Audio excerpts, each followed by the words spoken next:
Hallelujah. Okay. It's not a long message today. So could you concentrate on Korean sermon? And especially those of you who do not understand. 여기 translation 있죠? 네, translation 있는 걸로 알고 있습니다. 그래서 translation earpiece 끼고 그리고 듣기 바랍니다.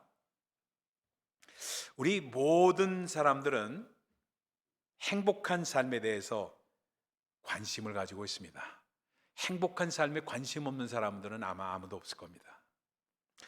그래서 여러분 국제적으로 행복지수 나라별로 이렇게 발표하게 되면 민감한 반응을 보이는 수가 많이 있습니다.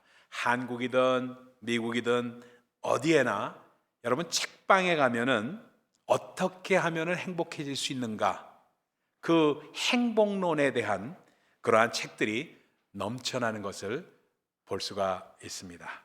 그런데 사람들은 대부분 환경이 좋아질 때 행복해진다고 생각을 합니다. 환경이 좋아지면은 행복해진다 하고 생각을 합니다. 그러나 그러한 사람들의 예상과는 반대로 행복에 관한 연구 결과를 보면은 사람에게 주어진 환경이 행복에 미치는 영향은 겨우 10%에 불과하다는 것이 연구 결과입니다. 그렇게 바라던 직장을 얻었거나 복권에 당첨되었거나 오래 소원이었던 집을 샀다고 해도, 심지어는 그렇게 원하던 결혼을 했어도 그 기쁨은 얼마 가지 못한다는 사실입니다. 여러분 경험해 보셨죠? 그리고 다시 자기가 원래 가지고 있던 원래 행복 수준으로 되돌아간다는 것이 연구 결과입니다. 매년 여러분 한국에 보면요, 한국으로 들어오는 탈북자 수가 만만치가 않습니다. 적지 않아요. 지금 탈북자 수가 3만이 넘는다고 하죠. 그들은 목숨을 걸고 북한을 탈출해야 해서 중국에서 힘겨운 생활을 하다가 또 그 중에 일부만이 간신히 한국에 들어온 그런 사람들입니다. 그럼에도 불구하고 이들 중에 많은 수가 한국에 적응을 하지 못하고 있다는 조사 결과입니다. 경쟁 사회에서 살아남는 것이 쉽지 않기 때문입니다. 심지어는 이런 사람도 있어요. 일부러 사고를 저질러서 감옥소에 가서 공짜 밥을 먹는 게 낫다고 감옥소에 들어가는 사람도 있다고 합니다. 처음에 한국에 들어왔을 때는 그 기쁨과 감격을 가지고 있었는데 그것이 사라지고 시간이 지날수록 불만이 쌓여간다는 그러한 이야기입니다. 유튜브에요, 탈북녀 이소율이라는 자매가 있어가지고 탈북녀 이소율 한국에 와서 제일 좋은 점 탑5 해가지고 올라온 영상이 있었습니다.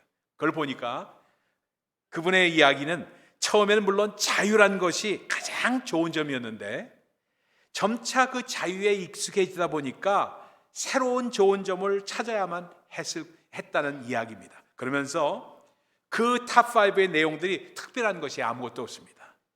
탑5는 이래요. 다섯 번째 순위는요, TV 채널이 많다.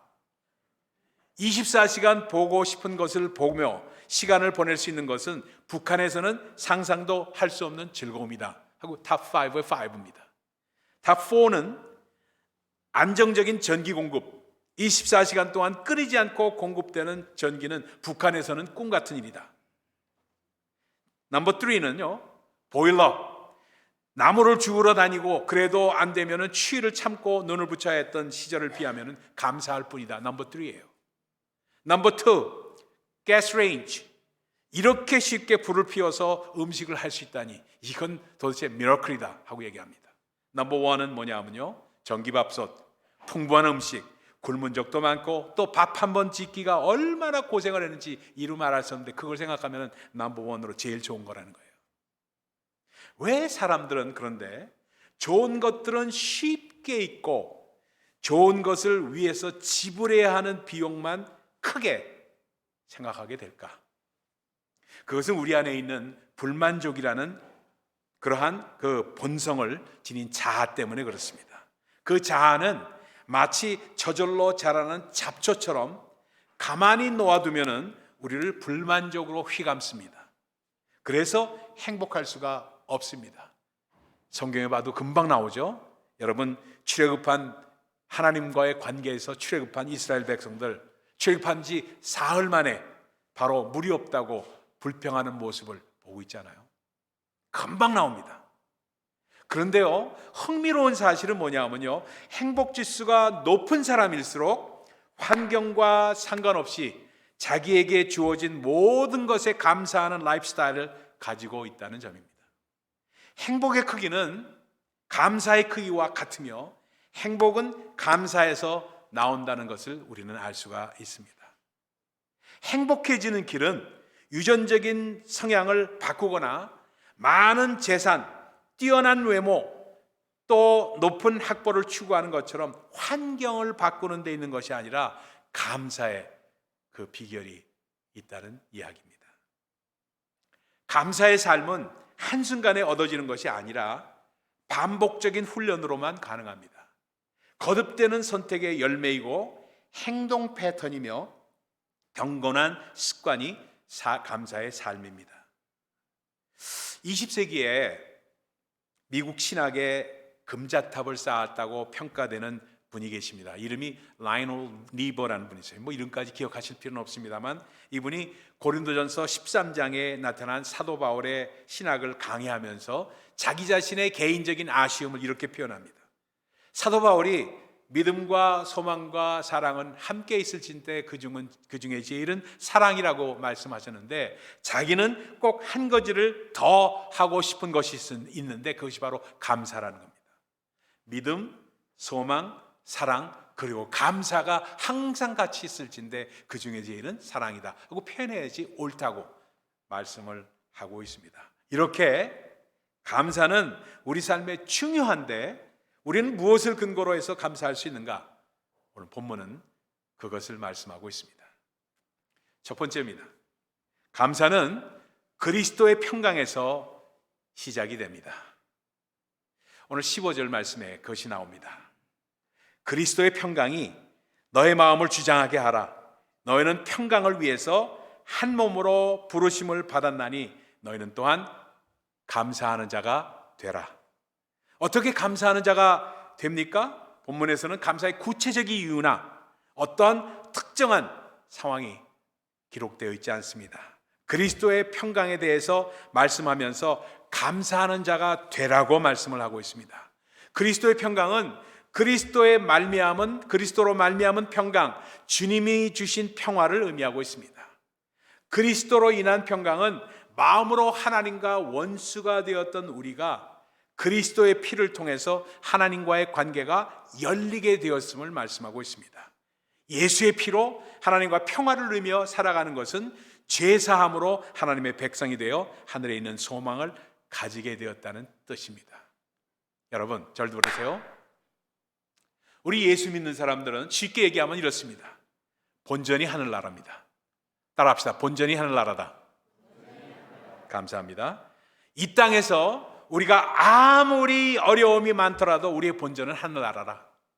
그러니까 우리의 고난은 잠시일 뿐이라는 것입니다. 이것이 감사의 근거입니다. 하나님의 자녀로서 우리의 본전은 하늘나라입니다. 그렇기 때문에 그러한 그리스도의 평강이 우리의 마음, 너의 마음을 주장하게 하라는 것입니다. 왜? 본전이 하늘나라니까 그 본전이 하늘나라인 걸 기억하면서 그 평강이 우리의 마음을 주장하게 하라. 주장하라는 뜻은 무슨 뜻이냐? 동사는 다스리다, 통제하다는 뜻입니다. 너희는 한 몸으로 부르심을 받은 교회인데 그러므로 이 명령은 단지 한 개인으로서의 크리스천이 예수님의 십자가로 인해서 하나님과의 평화와 영생의 소망을 가지는 것뿐만이 아니라 교회 전체가 이러한 평강에 의해서 다스려지고 충만해지는 것을 말씀하고 있습니다. 여러분, 절 보세요. 우리가 조금 의견이 다를 수도 있고 조금 다툴 수도 있습니다. 그렇지만 우리 하늘나라로 가면은 영원토록 이웃으로 같이 살아야 될 사람들입니다. 아멘? 아멘입니까? 그건 왜냐하면 우리의 본전이 하늘나라라. 우리의 본전이 이것이 우리로 하여금 평강을 누리게 하고 주장하게끔 한다는 얘기입니다. 옆에 분하고 인사하십시다. 옆에 분에게 장로님 본전이 하늘나라입니다. 집사님 본전이 하늘나라입니다. 한번 해보세요. 예, 본전이 하늘나라입니다. 우리 본전이 하늘나라예요. 본전이 하늘나라입니다. 그러니까 뭐 왈가왈부할 것도 없이 본전이 하늘나라니까 하늘나라 가면 이웃될 사람들이 뭘 따지고 할 거 있어요? 그렇잖아요? 그땐 다툼도 없대는데. 그러니까 예수 그리스도의 평강을 생각하면서 감사하는 삶을 그것 때문에 살라고 하는 겁니다. 우리를 구원해 주신 그 은혜를 생각하면서 감사하지 않을 수가 없다. 그게 break even point라는 거예요. 본전이라는 말은 break even point입니다. 그러니까 아주 그 break even point가 본전이기 때문에 아무리 there's nothing to lose, 더 이상 잃을 게 없어. 하늘나라는 잃을 수가 없다는 겁니다. 하늘나라는 우리가 잃을 수가 없는 거기 때문에 그것이 우리의 감사의 이유가 될 수뿐이 없다는 겁니다. 두 번째입니다. 감사는 말씀이 충만해질 때 지속된다는 것을 말씀하고 있습니다. 성도의 감사는 그리스도의 말씀과 깊은 관계가 있습니다. 오늘 본문 16절이 그걸 말씀하고 있어요. 그리스도의 말씀이 너희 곧 교회 안에 풍성이 임할 때 감사할 수 있다고 합니다. 모든 성도는 한 몸으로 부르심을 받은 자들입니다. 그렇기 때문에 그리스도의 평강을 누릴 수 있고 그 평강이 교회에 속한 모든 성도의 마음을 주장하도록 하라는 명령도 받을 수도 있다는 겁니다. 그리스도의 평강이 교회를 주장해야 할 뿐만 아니라 그리스도의 말씀이 교회 안에 풍성히 거해야 합니다. 그럴 때 피차 가르치면서 권면하면서 시와 찬송과 신령한 노래를 부르며 감사하는 마음으로 하나님을 찬양하는 아름다운 삶이 가능합니다. 여러분, 제가 질문하겠어요. 쉬운 질문 하나 하겠습니다. 여러분, 그 수많은 찬송가 중에서 여기 찬송가 많이 있죠? 그 중에서 1절부터 4절까지 가사를 토시까지 틀리지 않고 전부 외워서 찬송하시는 거 있어요? 있어요? 있어요? Shame on you. 정말이에요. 부끄러운 일이에요. 하나라도 1절서부터 4절까지 막힘없이 부를 수 있는 찬송이 있어야 됩니다. 있어야 돼요. 적어도 저는 제 얘기해서 안 됐지만요, 여러분 적어도 몇 곡은 그런 곡이 있어야 됩니다. 여러분 18번이라는 게 뭐예요? 18번이 가수들은 말입니다. 가수 얘기해서 안 됐지만 가수들은 히트곡이 되기 위해서는 5,000번을 부른답니다. 5,000번. 5,000번의 노래를 한 곡을 똑같은 곡을 부르면 어떻게 될까? 가사를 외울까 안 외울까? 외울까 안 외울까? 근데 우리는 평생을 신앙생활하면서 평생을 찬송가를 부르는데 아마도 1,000번을 부르지 않을까?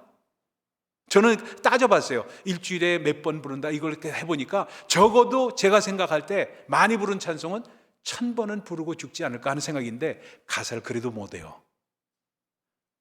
부끄러운 일이에요. 그렇죠? 내년도에는 찬송가 외워서 부르기를 경연대회를 한번 하려고 합니다. 정말이에요? 정말이에요. 그래야지 찬송가가, 여러분 이상한 일이 있어요. 어떤 일이 있냐면요, 노래 부르면요, 낙엽 따라 가버린 사랑 하면은요, 낙엽 따라 가버린, 차중락이라는 가수, 옛날 가수가 있어요. 낙엽 따라 죽었어요. 이상해요. 그리고 돌아가는 삼각지를 부르는 배호라는 가수가 있어요. 돌아가는 삼각지 하다 보니까 돌아가다 죽었어요. 근데 이상하게 말입니다. 이상하게 호랑나비 한 마리가 하는 사람 있죠. 김홍국 씨. 쨍하고 해뜰날, 여기 쨍하고 해뜰날이 왔어요. 그 사람에게. 이상하게 노래 가사를 계속해서 똑같은 걸 반복하면서 부르게 되면 그 노래 가사가 그 삶 가운데 오더란 얘기입니다. 그래서 내가 18번이 어떤 찬송인가 그걸 해가지고 그것이 말씀도 마찬가지, 찬송도 마찬가지, 시와 찬송과 신령한 노래가 우리 가운데 있을 때 그것이 우리에게 어떻게 작용하는가? 우리의 삶을 주장하게 됩니다. 할렐루야. 그러니까 감사가 여기서 나오는 거예요. 감사가 나오는 거예요. 저희 집사람 얘기를 좀 할게요. 저희 집사람이 스트로크를 8년 전에 당한 다음에 난독증이 와서 눈이 안 보이게 됐어요.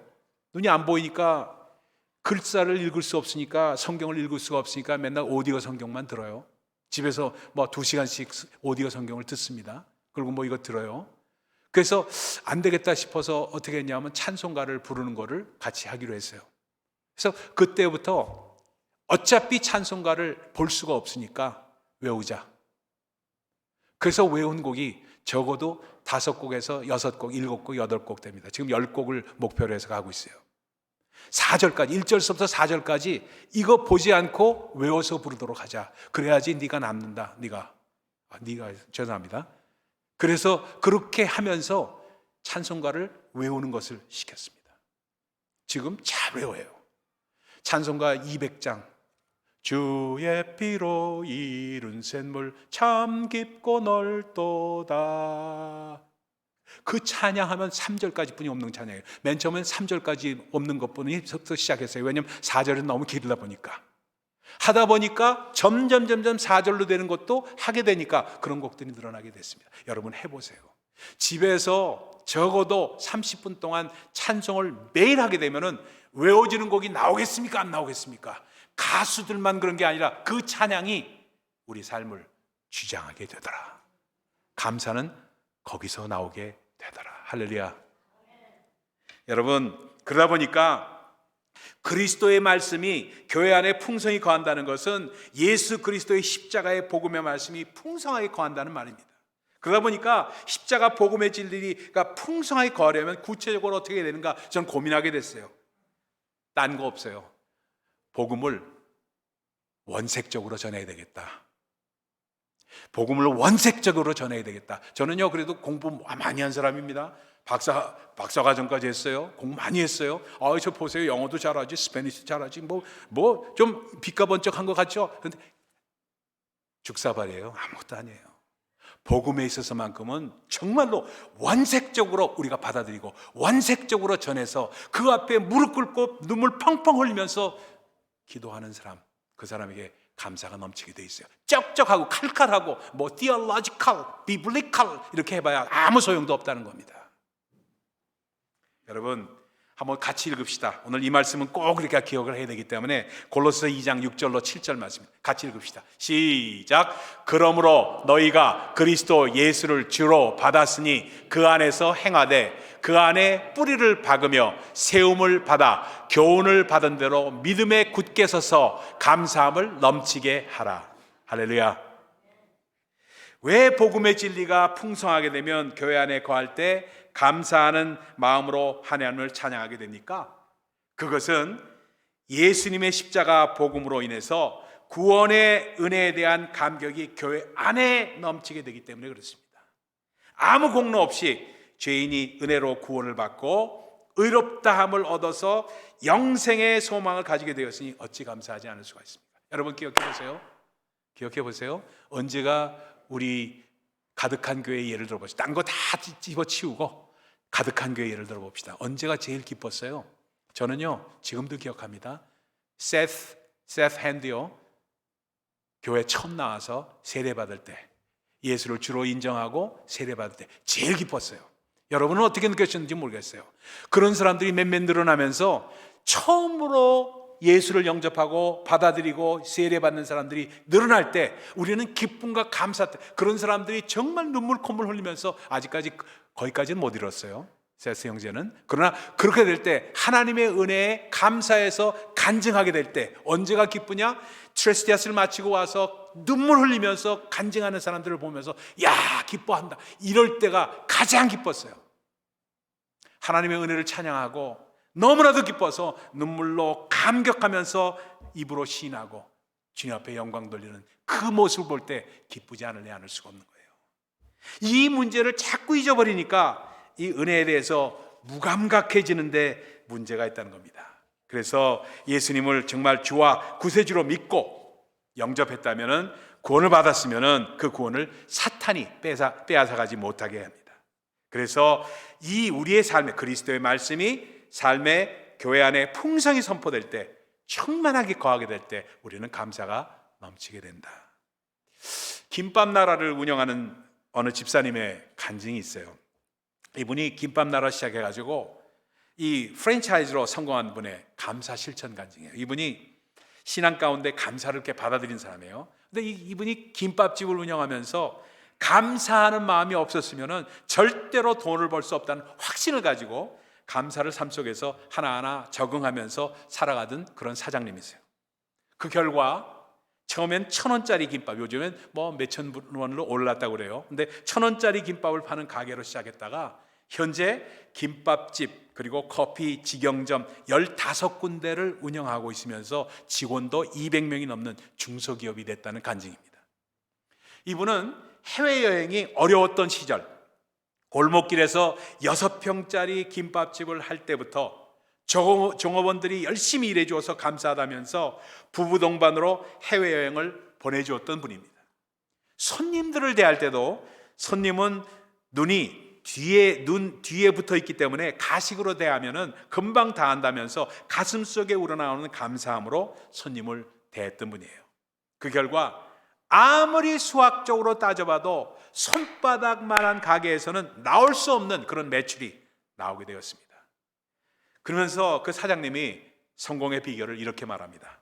뭐 특별한 공식이 있는 것은 아닙니다. 다들 아는 이야기일 뿐입니다. 다만 다른 점이 있다면 남들은 알고도 안 했고 저는 아는 것을 한 것뿐입니다. 돈 버는 비결은 머리도 아니고 성실도 아닙니다. 그렇다고 노하우가 따로 있는 것도 아닙니다. 바로 감사하는 마음입니다. 저는 감사하는 마음이 우러나오지 않으면 절대 돈을 벌 수 없다고 저는 생각합니다. 저는 감사하는 마음을 현장에서 곧바로 실천했을 뿐입니다. IMF 시절에는 특히 1,000원짜리 김밥 한 줄을 먹고 가는 손님들이 많이 있었습니다. 사실 1,000원짜리 김밥 한 줄을 팔면 얼마 남고를 떠나서 제일 귀찮은 게 설거지였습니다. 7가지 설거지 접시가 나오는데 사람들은 다 비슷비슷합니다. 설거지 접시 7개에 생각이 초점이 맞춰지면 마음에서 우러나오는 감사를 할 수가 없게 됩니다. 그렇지만 그럴 때마다 저는 그 손님이 수많은 가게 중에서 우리 가게에 오셨다는 것을 대단한 사건이라고 생각하면서 감사를 우리 마음 가운데, 제 마음 가운데 나오게끔 했습니다. 한번 이런 적이 있었어요. 새벽에 김밥을 사러 오신 여제 손님이 슬리퍼를 질질 끌고 가게에 들어왔습니다. 세수를 안 했는지 얼굴에 떼국물이 흘렀고 머리는 헝클어져 있었으며 옷차림도 엉망진창이었습니다. 저도 인간인지라 아무리 감사를 하려 해도 감사가 나오질 않았습니다. 물 흐르듯이 가식 없는 감사의 마음을 보여야 하는데 그것이 불가능했어요. 감사거리를 그래서 순간적으로 찾기 위해서 얼른 그 손님을 다시 쳐다봤습니다. 근데 그 자매님이 딴 데는 모르겠는데 귀가 참 잘생겨 보였습니다. 그래서 마음속으로 귀가 참 잘생긴 분이구나 라고 외쳤더니 감사하는 마음이 우러나오게 되었습니다. 이렇게 한 사람 한 사람을 감사한 마음으로 대했더니 소문이 나게 되었고 결과는 매출로 연결이 되었습니다. 손바닥만한 가게에서 일어난 매출이 200평짜리 레스토랑보다 많았습니다. 저는 그 간증을 들으면서 그 간증에 담긴 이 말이 정말로 마음을 쳤습니다. 다들 아는 이야기일 뿐입니다. 다른 점이 있다면 남들은 알고도 안 했고 저는 아는 것을 한 것뿐입니다. 이 말이 쳤어요. 하나의 말씀도 똑같습니다, 여러분. 교회를 다니면 말씀을 들어서 어느 정도 내용은 다 합니다. 그렇죠? 다만 다른 점이 있다면 알고도 행하지 않는 사람이 있고 행하여 귀한 유익을 얻는 사람이 있습니다. 말씀을 알고도 행하지 않는 사람과 하나를 배워서 하나를 행하는 사람 사이에는 엄청난 차이가 나타나게 됩니다. 처음에는 거의 비슷해 보이지만 계속해서 나아가다 보면 둘 사이에 엄청난 거리를 만들어낸다. 감사는 말씀이 충만할 때 지속됩니다.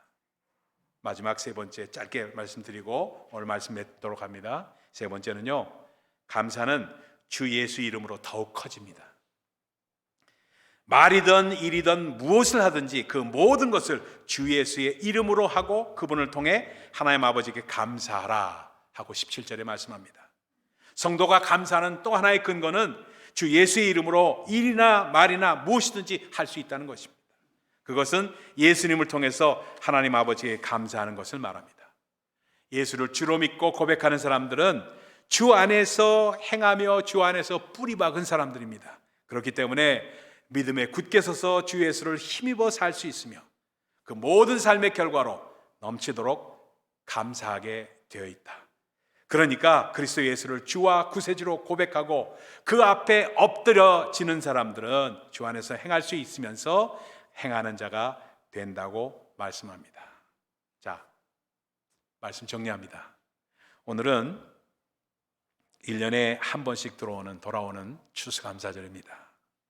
물론 평소에도 감사하고 살아가겠지만 이번 주는 특히나 1년 동안 주신 은혜를 돌아보면서 주님께 감사하는 그런 절기입니다. 삶이 힘들고 여러 사정 때문에 감사함이 없다고 여러분 말씀하시겠습니까? 무슨 추수감사절 헌금을 또 하라고 하느냐고 불만이 생기십니까? 감사의 제목을 나누자고 하면 항상 똑같고 감사할 것이 없다고 그렇게 말씀하시겠습니까? 그러나 그것은 감사의 제목이 없는 것이 아니라 볼 줄을 모르는 것입니다. 우리의 삶에 감사할 제목들이 얼마나 많은지 조금만 생각해 보면 너무 많아서 우리 스스로 놀라게 됩니다. 예수님은 감사를 준비한 이에게 들어오셔서 하나님의 나라로 삼으십니다. 감사하지 않는 사람은 순종하지도 않기 때문에 주님의 나라가 될 수가 없다는 것입니다. 독일에서 간호사로 가셔가지고 박정희 정권 때 갔죠. 병원 수술실에서 근무하셨던 분의 간증을 소개하면서 오늘 말씀을 마치고자 합니다. 이분이 간호사니까 수술실에서 근무를 했다고 합니다. 그런데 한 번은 수술실에 혈암 환자가 온 거예요. 이 tongue cancer죠. 그 혈암 환자가 왔어요. 혓바닥에 암이 생긴 겁니다. 혀에 암이 퍼지다 보니까 혀를 절제해야 되는 수술을 해야만 하는 그러한 상황이 발생한 것입니다. 수술을 앞두고 주의사항과 수술에 관한 이야기를 다 말씀했던 의사 선생님, 집도의가 환자에게 말을 했습니다.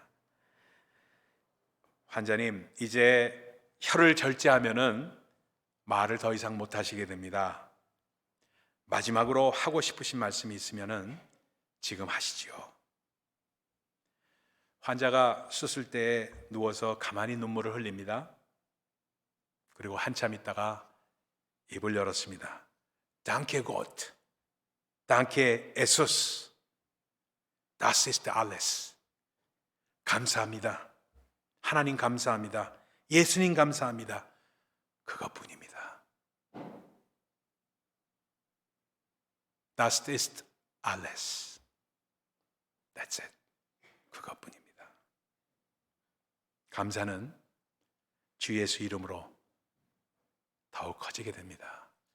기도하십시다.